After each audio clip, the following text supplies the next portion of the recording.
All right. Well, we are a little bit after 1 p.m. this afternoon, so I am going to go ahead and get started. Thank you, everyone, for being with us for this month's Virginia Governor's Conference on Aging webinar, generously sponsored by Virginia Housing, our continued partner. We're very grateful to them. Um, this afternoon, we have Dr. Todd Mei with us, the founder of Lucidity. Dr. Mei will be discussing who cares for the solo ager, from managed services to meaningful belonging.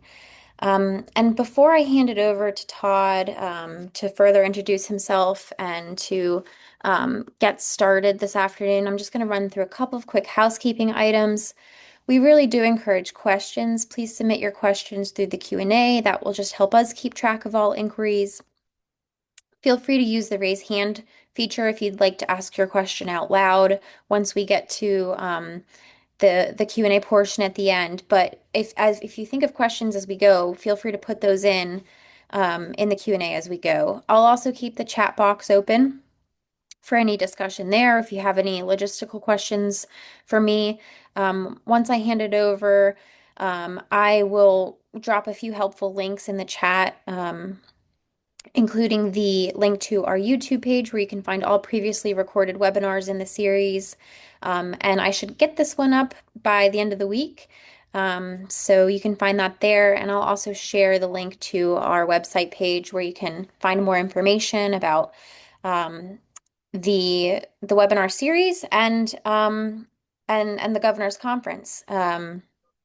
And just a reminder that that is an every other year conference. And so while we are filling this year with webinar series, 2027 will be um, the next governor's conference on aging in Kalahari. So I'll drop some helpful links there.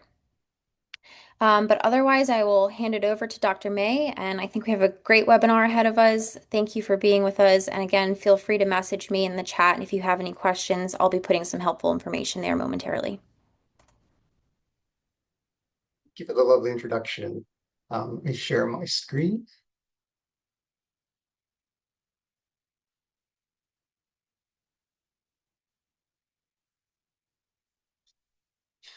Again, thank you for having me. It's an honor to be here and to be speaking on such an important topic. And hopefully, for those of you who have not come across solo aging, this presentation will hopefully be very informative and helpful.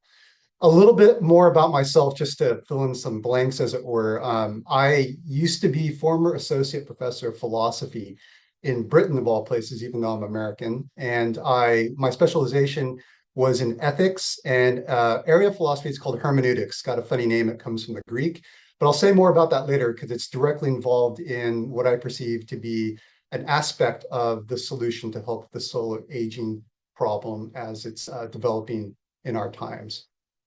Okay, so who cares for the solo ager? And we'll be discussing managed services and meaningful belonging. And what I always like to do is, because I'm a former academic and philosopher, I always like to pose a question out there for the audience to consider. And there's two ways we can think about this if you want generally, and it's just to ask, is our current system of managed care and health, or even more broadly in terms of social systems and welfare, is it actually prepared for a future where most people age alone? I'll talk a little bit more about what defines aging alone in a moment. More specifically, and how I'm going to develop this question, the general question more specifically, is to say, or to ask, is our current social and institutional setup ready to handle solo aging? So the social space is what philosophers like to call the normative space. It's the space of personal values and what matters to individuals and to families and communities. And then the institutional space will be the managed care space. So we'll be looking at those two dimensions in a moment. Okay, just an outline of the talk. I'll be talking a shameless plug for Lucidity, of which I'm the founder. Then we'll talk about what is solo aging. I'll give some historical context and background to managed care and the development of why there is something like solo aging. I guess that's the most straightforward way to put it. Then I'll talk about the irony of managed care. And I just want to preface that section by saying I'm not criticizing managed care. I'm not saying it's broken. I'm saying there's an irony about it. It was well intended, but some tensions or some pain points have arisen over the decades. And then some insights and applications. That's where I'll be talking about the narrative therapeutic approach or the hermeneutical approach. And then we'll open up to questions and answers. Well, hopefully answers. Okay, so the shameless plug about Lucidity. So what is Lucidity? Well, it's a narrative-based personalized healthcare support service. And what we do is we help individuals clarify and document their values, wishes, and life priorities before something like cognitive decline sets in, whether it's from dementia or it's a diagnosis of mild cognitive decline or it's something like Alzheimer's. So what we offer is a form of reflective guided life interviews by using the philosophical method I was trained in, hermeneutics. And so we help you to articulate those values. That life interview is recorded. And it's not like an interview where I just ask you questions or we ask you questions. It's a narrative-based conversation where it's kind of like if you're familiar with the podcast Fresh Air, we sort of talk to you about your accomplishments in your career. We help you to discover and elicit things that mean a lot to you. And then we help you to refocus that in terms of the process of aging well. And because it's recorded, it also helps to reduce anxiety because it is a clear reference point for family members who are potential caregivers, for actual professional caregivers within an assisted living setting, for example. And it can also be a point of reference for medical and legal experts in case something along the lines comes down to trying to decipher what your wishes were or your wishes are at the end of life or as you age. It's a way I like to put it is it's person-centered care, supporting advanced care planning and preserving individual dignity. And our ideal client base is basically those diagnosed early stage with cognitive decline, adult children caregivers, early planners who through personalized healthcare have decided that they need to address cognitive decline now rather than later. And of course, helping assisted living homes with people that are managing cognitive decline. Okay, just a quick testimonial. I won't read that aloud, but this is from a recent client. Again, talking about our philosophical approach where we help them understand significant questions that maybe you're not used to talking to with others or with yourself. And so we help to coach that out. Okay, so solo aging. What is solo aging? Well, simply it's growing older without built-in support of immediate family. So immediate family being no spouse. And the big one, of course, is no children, because children are often in the space of being the future caregivers, and also no close relatives to rely on. More than that, it is sort of expanding out into the social and communal network. It's a shift from inherited support networks because there is no family or close relatives or loved ones that can help with our care. So the solo ager finds himself in a space that they have to construct their own support networks. They're in a situation where the aging is done without informal caregivers, the family, and it's going to put more burden on managed care or professional care services. Of course, there's greater exposure to isolation and decision making. And of course, because we've lost that network of support, that makes the solo ager more vulnerable to making potentially harmful decisions or decisions that may not be in their best interest. They just don't have someone to talk these out with. They don't have someone to provide another point of view or perspective in what's going on. And in terms of the institutional setup and the socioeconomic landscape, solo aging, as it becomes more prominent, is a test case for whether our care systems can function without the informal family infrastructure. Okay, the rise of solo aging, some of the reasons for its rise is longer life expectancy. And as you know, we're seeing that with the baby booming age or the baby boomer age. Lower birth rates, so less children matched with what would have been potential parents. Higher divorce rates among older adults. The large baby boomer cohort may become more childless. And then increased workforce participation among women, which reduces availability for caregiving, and adult children moving away from parents' geographic area. So 5 and 6 are grayed out because they're not, as it were, these absolute factors. They are sort of temporal factors in the sense that women who are in the workforce, when they retire, they can potentially be in the role of a caregiver. And although geographic distance is a significant factor with caregiving amongst families, it's not an absolute barrier. It makes things much more complicated, but it can be negotiated to some extent. And being an academic, I will give references to articles. So if you have any questions or want those articles, I can certainly follow up afterwards. So some interesting statistics I pulled from various research articles to give us a kind of a numbers perspective. 5 million Americans 55 and older don't have a children or a partner. Between 1970 and 2022, solo aging almost doubled, moving from 16 to 30%, or about 30%. It is estimated by 2038 that the majority of people age 80 and older, about 10 million, will be solo agers. That's just in the United States. That's a huge figure. At least to me it is. Correct me if I'm wrong. I'm happy to be corrected, by the way. 2023, 65 and older, 26% lived alone, 54% lived with a spouse. That seems maybe somewhat reasonable. So just bear that benchmark in mind, especially as we look at individual states in a moment.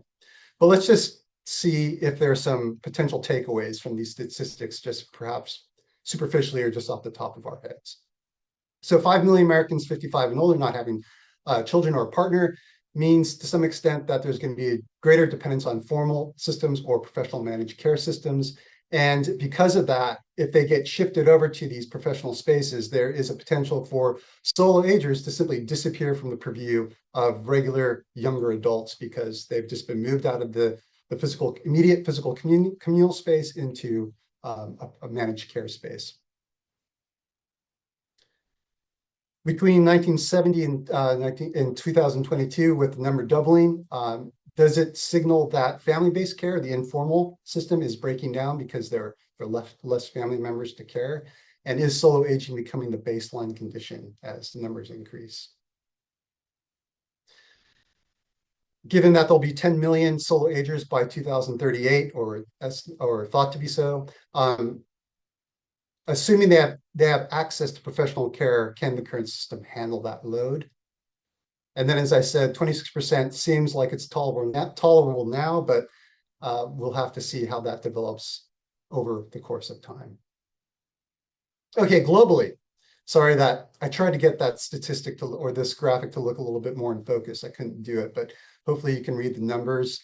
But globally, looking at the United States, 27% solo aging. It's outdone by Europe at 28%. But of course, if you just consider a single country, the United States is at the top of that. And as I will discuss a little bit later, but just want to point out now that one of the main reasons that experts point out is that in countries with more advanced economies, people tend to have relatively few children for a variety of reasons. And they might have them later in life. They're also more likely to live well beyond their childbearing years. So there's the pressure of not having children mixed with longer life expectancy. Okay, looking at states, and this information is perhaps a little outdated given it's based on 2010 US Census, but the article's 2017. The states with the highest amount of solo agers is listed at the top, with North Dakota being first, and then going the top 5, Massachusetts, and looking at the lowest, where Hawaii is the lowest at 18.95%, and then all the way to Texas. And if you're wondering where Virginia falls, it's towards the lower half, and it's at that tolerable level that we looked at before, around 26%.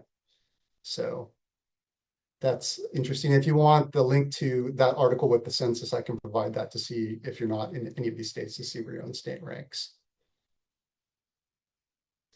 Okay, moving right along. Historical context.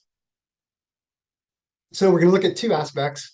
One is the institutional governmental side, and how that benefits, or the benefits of that, reduce reliance upon family support. So that's sort of the evolution of managed care, the historical background to that. And then we're going to look at something slightly more philosophical. We're going to look at the cultural and economic norms that have shaped and given rise to the independent adult, the financially independent adult, and therefore the adult who will move geographically away from the family, or the adult who will do that and or not, or decide not to have children because they're focused on other things.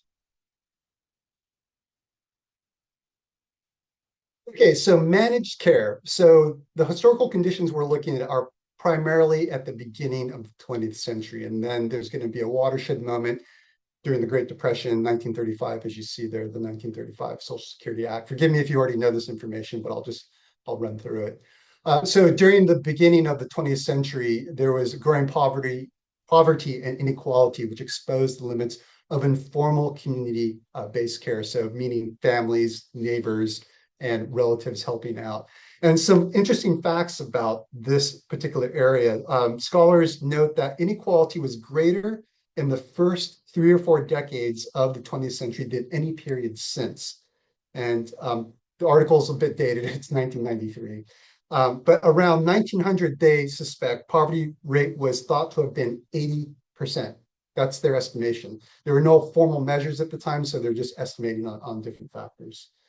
Poorhouses and almhouses were the main institutional form of community prior to the 1935 Social Security Act.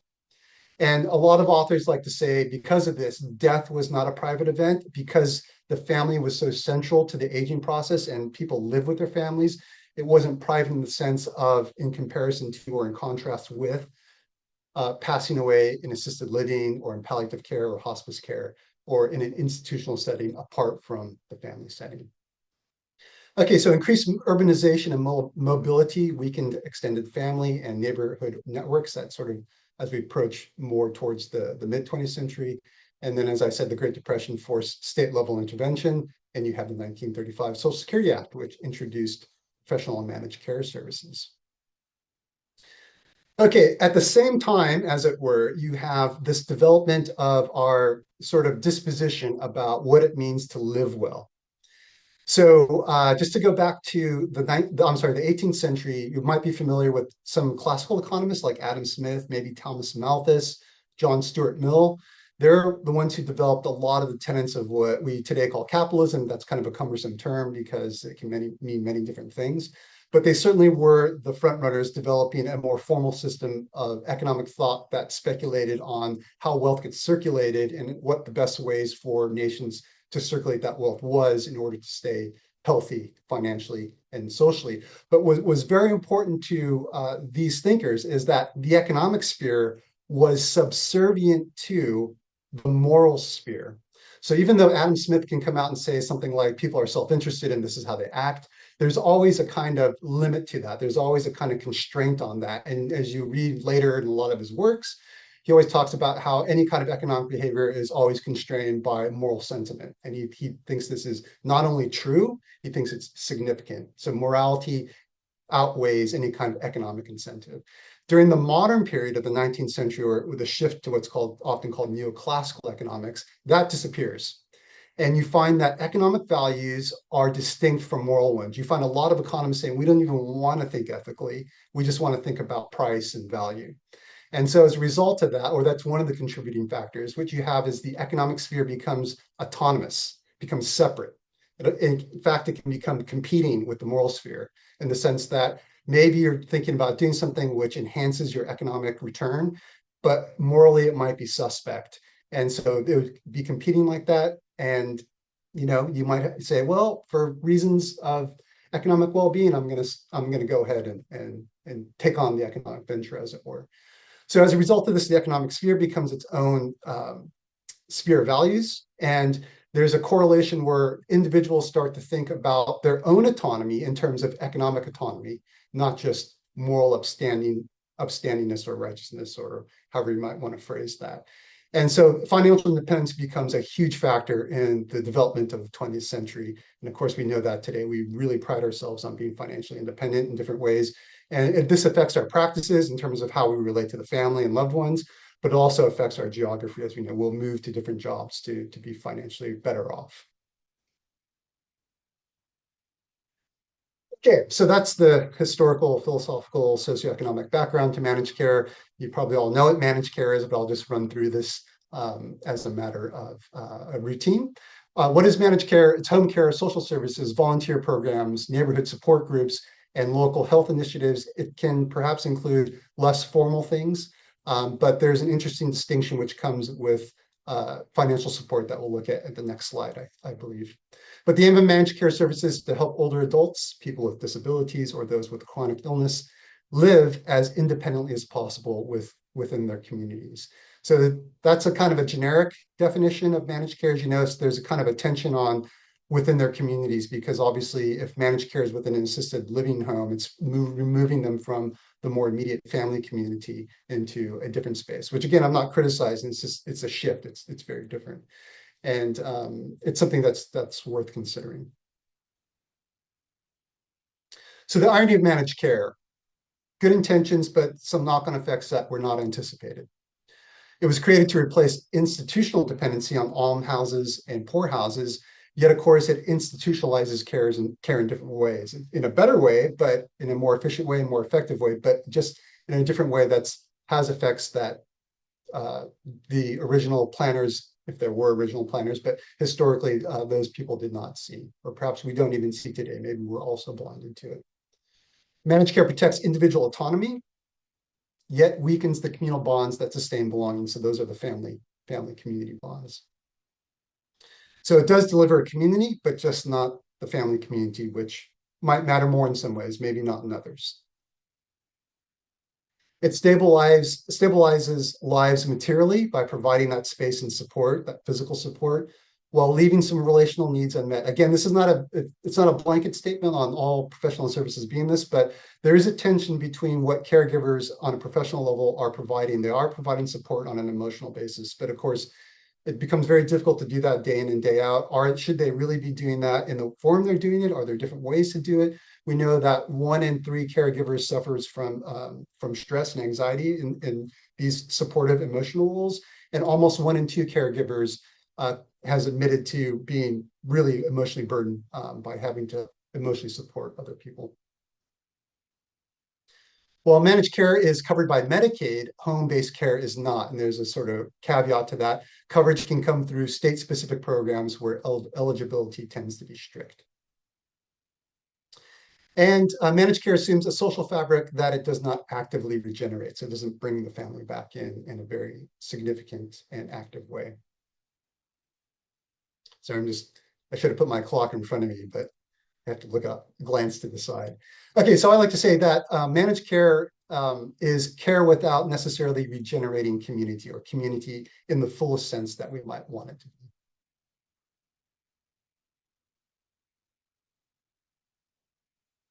Okay, so this solution I'm proposing is obviously not meant to address the institutional setting directly. It can help out indirectly. But I think why I'm interested in a narrative solution, as I'll explain in a moment, is because it's part of my academic research. I went into academia and philosophy because I loved the problems of interpreting literature and dialogue and statements that might have double meaning or require background knowledge to interpret. But it's also because it's significant in our lives, as I'll explain in a moment. I think there is a space where narrative solutions can insert themselves into managed care to help support caregivers and the patients and the residents, and provide a better off or more well-balanced or more well-rounded care package.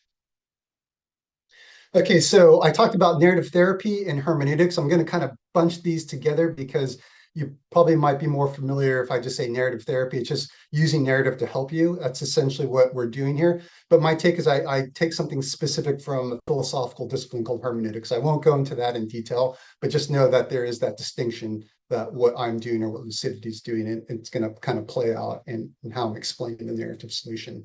So Lucidity, we use guided storytelling to help individuals capture and continually reinterpret their life story. And I'd love to say, if I'm going to pat myself on the back, that we have a very bespoke method of engaging with people in these interviews that's very friendly and open, and we have a way to elicit conversation about difficult topics in a way that I think a lot of other services might not have, or just might not specialize in.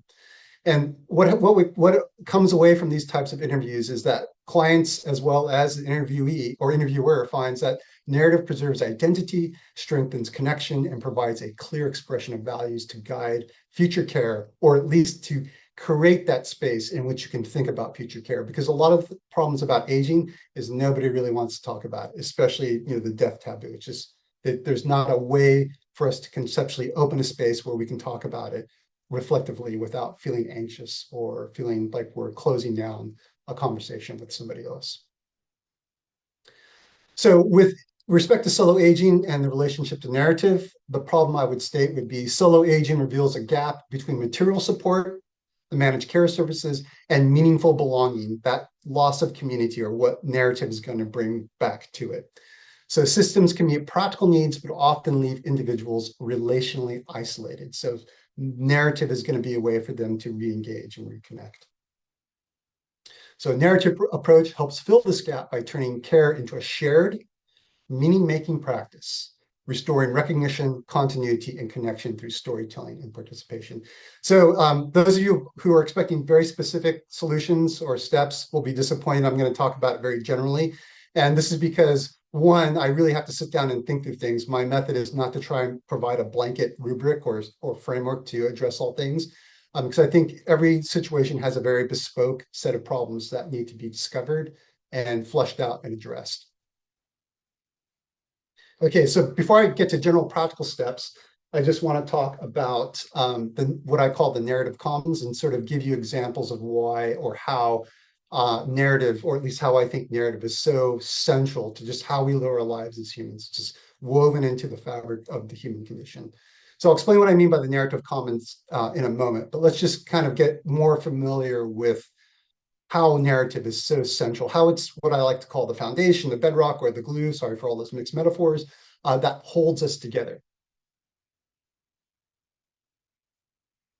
So on an everyday basis, it might seem trivial when someone asks you, hey, how did your day go? And you say, well, today I woke up, the coffee machine was broken, so I had to go drive down to the local coffee store. And of course, everyone was there and there was a line and everyone's ordering these specialized drinks. I just want a cup of coffee. And it sort of just goes on. And you start to make associations with the story you start to tell with other things that are going on in your life. It sort of cascades like that, or follows what hermeneutical philosophers like to say, a narrative arc. It follows some kind of rationale that you think is pertinent to the question. Now, what's important about this, why it's trivial in one sense, because often it's just something we say just to have an icebreaker or just to be polite. But what's important about it, what's non-trivial, what's significant is what you find is that that question triggers a narrative understanding of how your life is. We cannot but help understand our lives in terms of a story. Now, we can understand our lives alternatively in a different way. I'm not saying narrative is the only way, but it's certainly a significant way in which we try to make sense of our lives, make sense of events, make sense of what's going on, make sense of who we were and where we're going. Another, oh, sorry, just today I was out surfing because I love to surf. And, a lot of times people are out surfing right before they go to work. And a lot of people don't like their jobs, of course. But every now and then, or maybe actually it's quite frequently if the conditions are good, you'll be out there and then someone will catch a wave. It'll be a nice wave and they'll paddle back out. And they say, yeah, that looked like it was good. And they say, that wave made my day. And they're being serious. It's like, yes, that wave made my day. I can now have a good day. And that speaks a lot to the story they're telling about how surfing fits in their life, how it's a part of their sense of well-being and quality of life. And that's very significant. It's both trivial and significant at the same time. Another example, which is slightly more or perhaps subtler, is thinking about reading an article you come across online. And maybe this article, maybe you have a hobby like gardening, and you come across this article on, sorry, I have to look up my notes on this. You're interested, an article in the Roman approach to creating a healthy garden. I'm using this example because my wife used to be a classical archaeologist, and one of the things she did was looking at how Roman gardens, their features and their design contributed to a sense of well-being. And you're not interested in Roman gardens, but you see this and you become interested in it. So you can think about your interest in articles from a small intention as, hey, I'm interested in gardening. This article's on gardening, to more medium intentions, which have a little bit more weight. It's like, well, this article's talking about how to design your own Roman garden. I can actually take some of these techniques and play around with them in my own space. And then to larger intentions, of course, this is supposed to be about salubrious spaces, which is just a fancy word for saying healthy spaces. And there's a lot of research in biophilic design that shows that being exposed to nature in the workplace and being exposed to nature in terms of our leisure time or our free time really helps with our sense of well-being and our mental health and our physical health as well, of course. And so that's the larger intention where you start to think, I really do enjoy this. Gardening is actually now part of my way of actually getting out there and feeling like I'm connected to the natural environment around me. So that's a way from small of just I'm interested in this article to medium, oh, this helps with practical designs, to larger intentions about well-being. That's a way in which the narrative arc works. And you can take probably any example in your life that you've come across, and you can talk about the smaller, medium, and larger intentions. And another philosopher who's very famous, who passed away recently, Alistair McIntyre, likes to call this the narrative unity of life, from small, medium to larger intentions. Okay, so the narrative commons. So I'm kind of playing on the word commons in some different senses. One is I've just tried to make a case for how central narrative understand, or how narrative is in our lives, and how narrative understanding is in our lives. In other words, in terms of how we often just tend to understand things in terms of our narrative. There's many things you can say about that, but for lack of time, and probably for lack of it, it's just my own interest. So I won't go on about that. So it's common to us all, universal to us all. Commons, I'm going to play out in a different sense. If you're familiar with British history, the British, and I don't know if it's something in the Northeast as well of the United States, but the British have this notion of the commons, where the land, usually very close to the town or city center, is not owned by anyone, it's owned by the Commonwealth. And so a lot of farmers would bring their cattle to graze in the commons because it basically becomes a free space for them to feed their cattle. So that's the common. So the idea is that if narrative is so central to us, common to us, is there a way we can make a space which is common, or which can frame an opportunity for us to bring community and shared meanings and values back into our life, to bring that process of discovery as we age in our lives? So we can talk about two things. One, a shared interpretive space, where it's a setting where we tell stories. We're allowed to tell stories in our own way, and people are willingly and actively listening to us. It's a participatory space of listening and reflection. So it's both. It facilitates conversation, listening, and reflection on that. It's a structured environment where identity is articulated. It doesn't have to be formally structured, but often what I find is if you can find a good formal way of structuring the conversation that is not overly formal in the sense of feeling imposing, if it's a friendly space, then a lot of things can happen. You get a lot of synergies that arise out of the people just in there. I have a great example of that from working retail, but I can't go on about that. Maybe it might come up in the question answer session.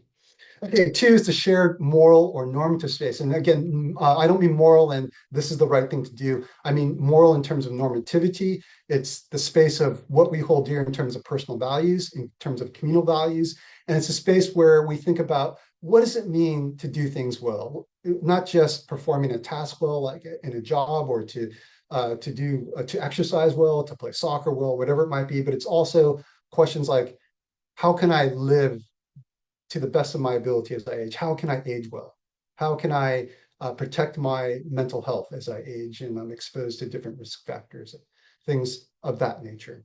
So it's a space of shared meanings. Hopefully you find other people that share the values with you. It's a place also to renew values, not just to reiterate them, but to renew them in different ways. They might have different inflections. They might have different developments. Or I didn't put it here, but you might just do a 180 and say, that was appropriate when I was younger.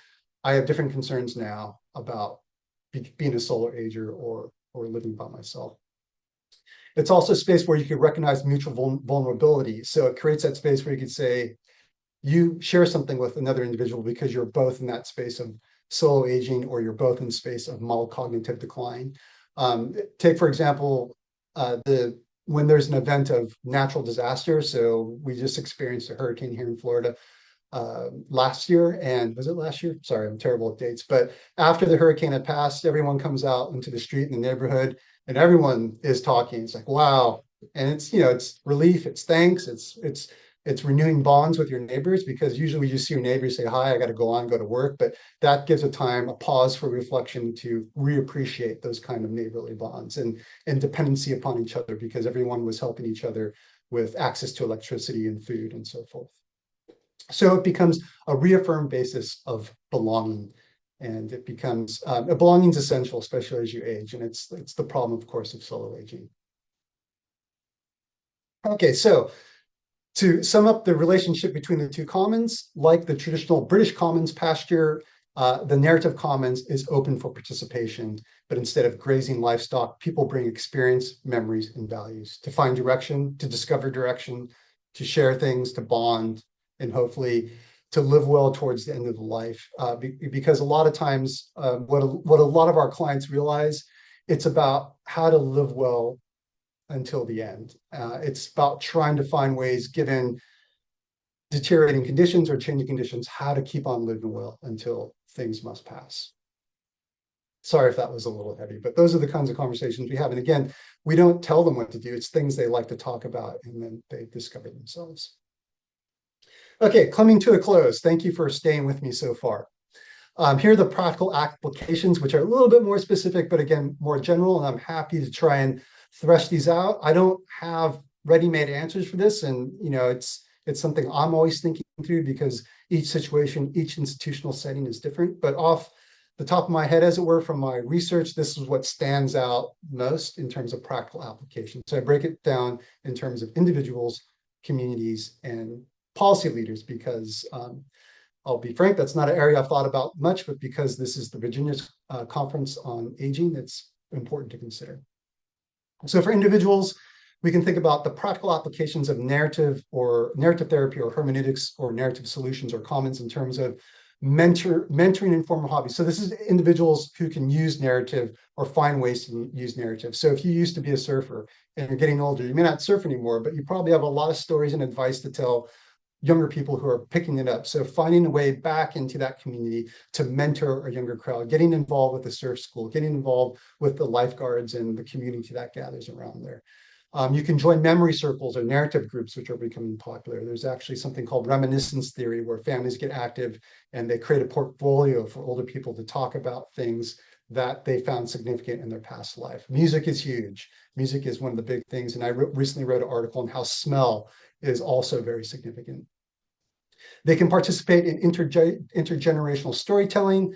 If you like a lot of theory, you can call this building family capital. I don't particularly like that phrase, but I thought I'd throw that out there. I can speak about this in terms of a specific example I like to use at dinner time when I'm meeting with my in-laws or my family. Although I don't think I've done it with my own family. I've done it with my in-laws, and it tends to work well. I haven't tried it with my own parents yet, but I should probably do that because they're probably going to be listening to this recording after it's released. They can contribute to digital or local archives in some way, whether it's a podcast or it's through some kind of communal participation. It just depends on what your local community offers. So in terms of communities and agencies, narrative can enter in terms of creating a structure for storytelling or story sharing programs. And I'm going to preface this with a caveat. A lot of this, unless it works formally, a lot of it will involve some kind of training at some level, unless someone's naturally gifted at eliciting conversations and storytelling. Communities can integrate narrative interviews into advanced care planning. And this is often very important because advanced care planning is important just because it helps you plan for, later stages in life. But what a lot of critics often note is what's set down in these documents often is very difficult to apply to specific situations of agers. They might say something in the document, but the situation develops into something else. It's like, well, how do we apply X to Y? Narrative, if they're recorded, narrative participation or interviews can help fill in the blanks or help round out the context. So there's a better understanding about what's going on in terms of personal values and wishes. Okay, communities can design programs around shared practices, not just services. Very difficult to think about what this might be, given how professional caregivers are taxed as they are under burden. They can encourage intergenerational continuity models where different people from different generations come in. A lot of this is going on different facilities where you have younger kids come in and work with older individuals on different projects and so forth. Okay, for policy leaders, and as I said, these are shots in the dark, as it were, excuse that metaphor. These are just sort of me trying to think, trying to apply myself in a space I'm not used to. So for policy leaders, perhaps there's an issue of integrating and supporting community-based narratives. And of course, a lot of this will probably be financial in many ways, but also providing the guidance or the expertise. Educate about the power of storytelling in its many modes. Don't underestimate the power of storytelling. Are there ways that we can educate people about the ability Or are there ways we can support and develop the capability to tell stories, whether it's just literacy groups or whatever it might be? There's many ways in this can be done. Funding programs that build social participation and treat belonging to communities as a preventative infrastructure. So don't think about belonging as this kind of abstract, or as philosophers like to say, thick concept that it's hard to apply. Think about belonging as something integral to a communal infrastructure. It's something concrete that we can see in terms of communities coming together to share narratives. It's belonging is that narrative space. Okay, that's it for me. I hope you've been able to stay awake, especially if you've just had lunch. But just something to pull things together. Care must move from delivery to dialogue. And thank you for your time. And you can jot down my email if you have any questions. But I think Jillian will also be able to provide that information for you as well. Yes, I certainly will. And folks, we do have time for questions. I do see one in the Q&A, so I'll get to that one in just a moment. But I'll just quickly note, feel free to drop any questions or in the Q&A or in the chat at this time. Thank you so much, Dr. May. Great presentation. A question that popped up for me as you were speaking. I mean, I know just working on the periphery of, I'd say that a significant number of folks that are on here today and who attend these webinars are um, staff members or leaders at the area agencies on aging across Virginia and probably maybe beyond Virginia. But I mean, just here on the periphery, I hear a lot about music programs and some of these intergenerational programs that you had offered as an example. Can you walk through maybe how you best ways to set up or best ways to support something like I think you could call it memory circles.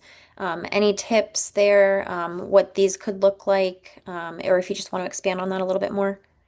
Yeah, so I'm just speaking from one, my conversations with clients who talk about things that are meaningful for them and what's kind of usually they talk about things that are meaningful. And then I try to say, hey, how would you think about this in terms of as you get older, do you think it would be meaningful to you? Would it work for you in terms of your preserving your quality of life as much as possible?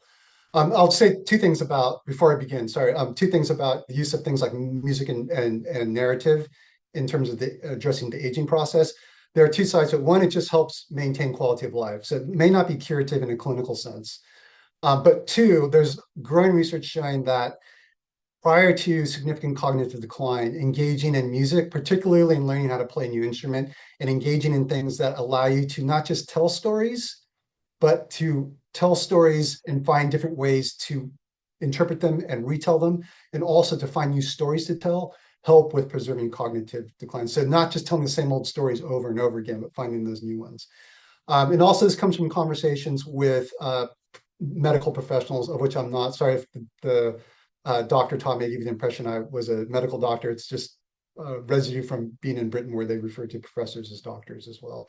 But I just had a wonderful conversation with Dr. Michael Raffi, who's one of the Alzheimer's experts out in California. We talked about different ways in which he's seen significant contributions from non-clinical aspects, because I was curious if he was even aware of them because he's more focused on the clinical aspect.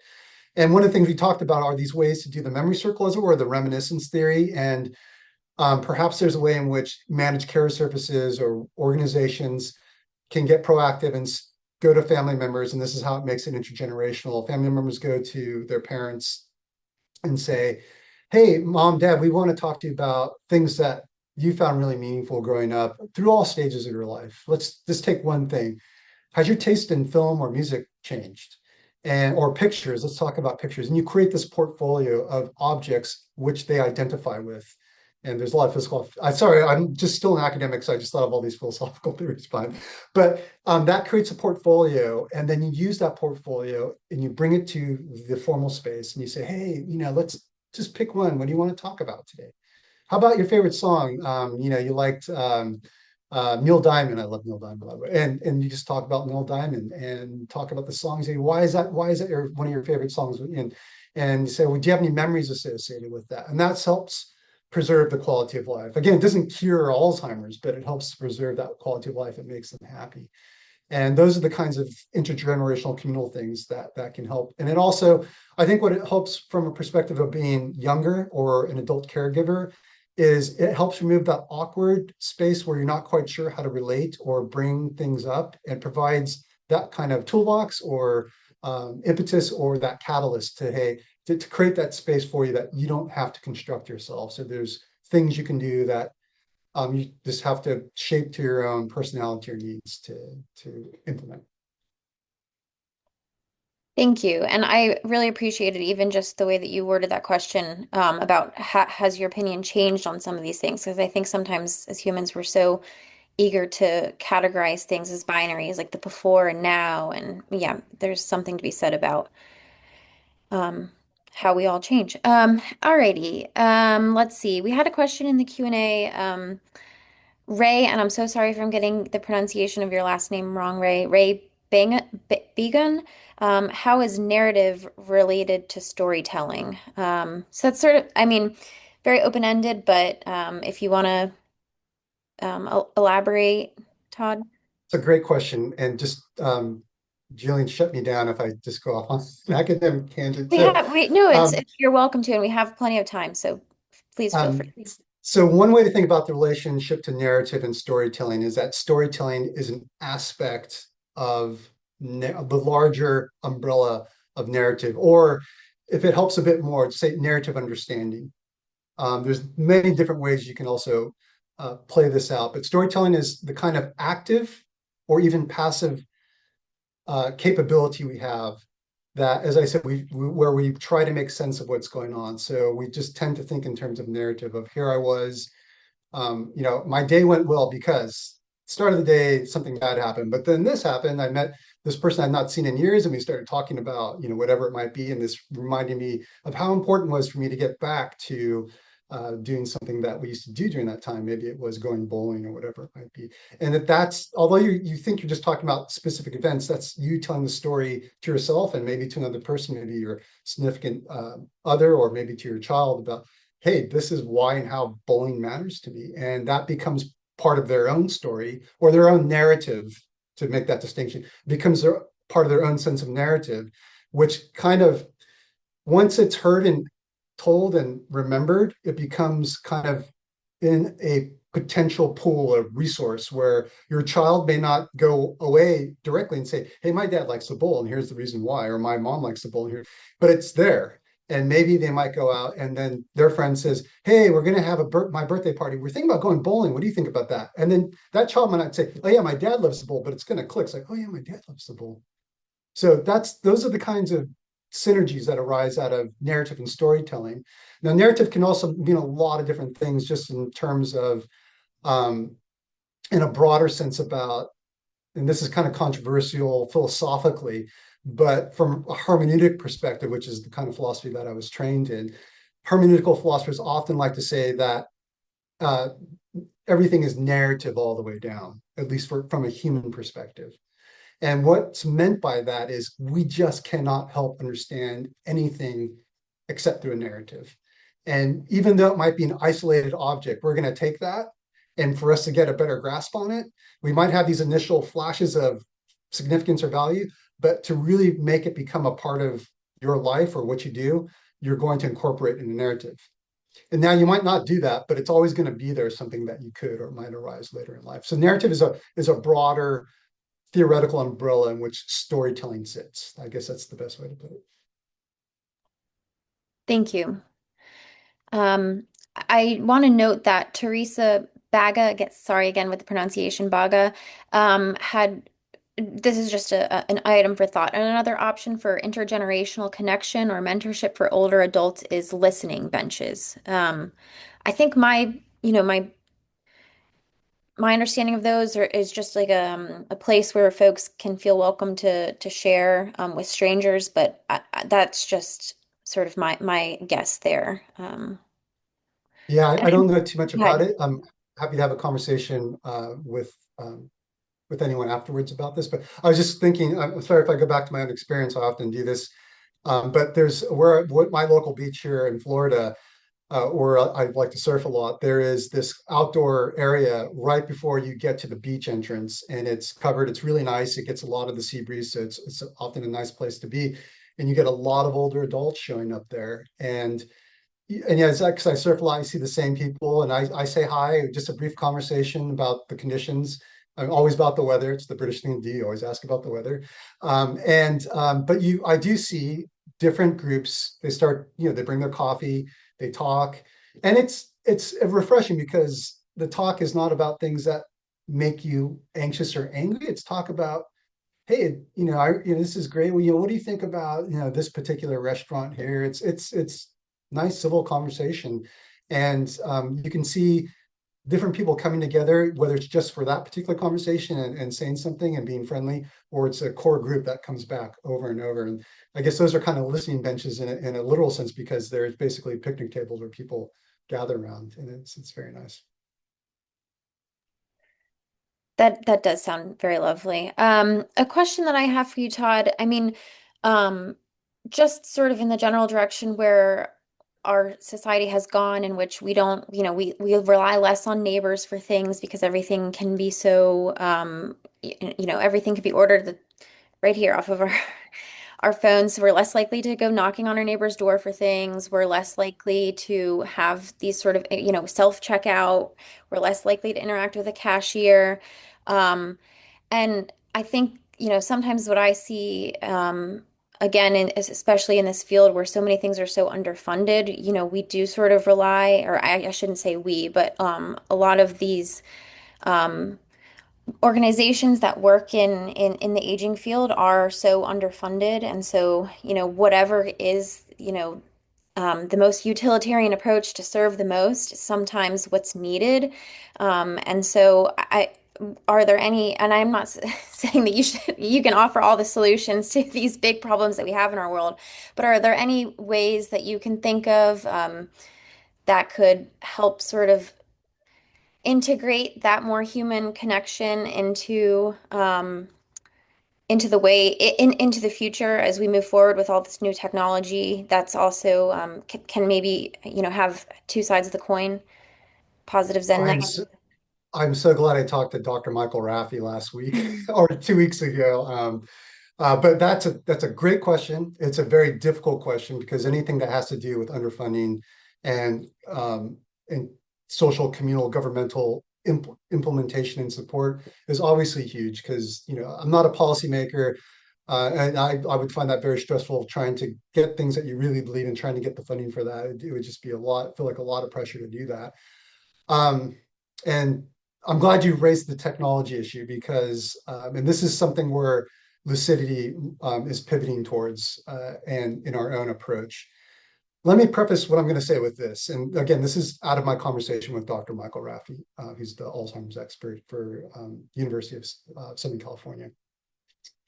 And it's one of the problems that the issue of aging faces is essentially the death taboo. Nobody wants it. It's the death taboo, and it's also the optimism bias, the cognitive bias about being optimistic about your own life. The death taboo is simply, we don't have a way to talk about it.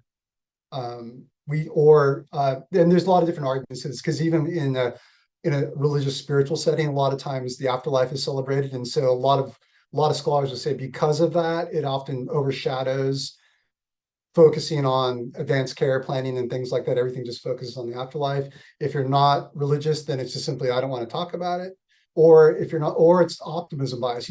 That's not me. Why do I want to talk about it? I was just talking to a colleague of mine. He said, "Oh, yeah, you're doing interesting work, but frankly, it's not me. So I'm not. It's not on my radar yet." And of course, I'm writing all these articles about this, why this is why it should be on your radar. And the problem with that is, just psychologically, cognitively, we just tend to, that's our psychological habit. We don't want to really think about these things. And so my response initially in creating Lucidity was, we have to find a way to educate people to be more open to that. I still think that's a route, but there's a lot of friction in that route, because what I find is that the clients that come to me already have experienced directly or significantly indirectly the issue of aging, and that's why they're there. They've felt the threat or the fear of it, either through a loved one dying through a dementia, or having been a caregiver or whatever, something related to that. The other, so that's difficult. Where I think there might be the most momentum and less friction, and again, this came out of my conversation with Dr. Michael Raffi, was that now we have, well, not now, it's been developing, we have personalized healthcare. And personalized healthcare is not directly about aging. It's about, hey, we have a lot of tools to diagnose what's going on in you now, which might be latent and coming out later. So it could be a full MRI body scan, or it could be the Alzheimer's test where they test for a certain trait in your blood, and they say, "Hey, you're on the spectrum, as it were, that you're at risk of getting Alzheimer's." And because they have that personalized healthcare, it's like, here's your portfolio. Now, here are the recommendations, what you need to do. That becomes a different way of going about it. The motivation is, I'm concerned about my health. I'm not concerned about dying. I'm just concerned about my health. There's very psychologically, cognitively two distinct things. And then now that you've been diagnosed, you feel empowered to do it. Whereas if I talk to you about death, that's disempowering. That's basically saying, hey, your life is going to end. Now let's prepare for it. It's like, whoa. But if I say, hey, here's your conditions. Now let's get you on the best possible plan to keep you as healthy as you can and maintain that quality of life. Then you're going to get someone say, yes, I'm on board with that. And that's how humans work. I mean, there's so many different kinds of psychological studies and sociological studies which show this. So I think if in the policy making space, I think that's going to become, at least from my uh, not totally informed perspective, I think that's one of the potential game changers. If there's a way to market that, it's always about marketing, but and I'm terrible at that. And if you're a marketer and want to help me out with the city, please contact me. But if that's going to be the thing, because it's all about empowerment these days. And I used to work in the blockchain cryptocurrency space, and everyone, the SEO, search engine optimization, everybody knows two things get you to click: fear and hope. Fear is not working with the aging stuff because there's a different conceptual chemistry going on with it. But the empowerment with the personalized healthcare, I think that's the winner. And when I was talking to Dr. Raffi about it, he was just saying, he said, just Todd, that's the way you got to go. Okay, thanks, goodbye, Todd. And it was just like he had to go do things. So that was it. Thank you very much. Um, oh, looks like I saw a question come in again from Ray. Thoughts on neighborhood villages? And while you take that sip of water, I'll just quickly make a quick plug, excuse me, for our August webinar. I believe it's August, is already in the books with the Virginia villages. So I'll just quickly mention that. But Uh, any thoughts on villages? can you say more about villages? I'm unfamiliar with the concept. Sure. With my limited knowledge, basically, I believe it's a community living organization or program organization entity that seniors can live collectively, and I believe that there's a few across the state of Virginia. I'm not sure if there's anybody else on here who can elaborate, or Ray, if you feel free to add more to the chat. While Ray's thinking about doing that, I'll just say, so one of the other areas is ethics. I'm what's called a virtue ethicist, and comes primarily in the Western thought, comes from ancient Greece, Aristotle, primarily some Plato and some of the Stoics and so forth. But so one of the principles of virtue ethics a lot is that small is beautiful. Big can be beautiful too, but small is beautiful in the sense, particularly in this sense, because communities often work very well when they're small. When they get to a large size, they tend to become fragmented. They tend not to have as much opportunity for synergy. There's some, excuse me, there are obviously some limitations to that, but I guess in general, it sounds like a very attractive idea if there's a way to promote villages in the sense of these communities of aging people coming together with its proper support and context, and they have spaces to share. That sounds like a very good initiative. And Neighborhood. Ray is just noting that it's a neighborhood-based volunteer organization. And I'm just pulling up the Virginia Villages Collective, informal collaboration among Virginia's villages. Establish partnerships with, oh, well, this is the sort of more umbrella association mission, but eight in Northern Virginia, five in Central and Western Virginia, three in Eastern Virginia, one in Southwest. So that's just the quick cursory data poll, but Yeah, that's great. And I'm all for volunteer work. There's so many benefits to it. My one caution or worry about volunteer work tends to be from it being exploited. So being taken for granted. And the analogy would be during the pandemic, I was in Britain, and I'm sure there are some similar instances that happen here in the United States. But the healthcare providers, the practitioners were on the front line and working, 24 hours or whatever it might be, and everyone applauding them.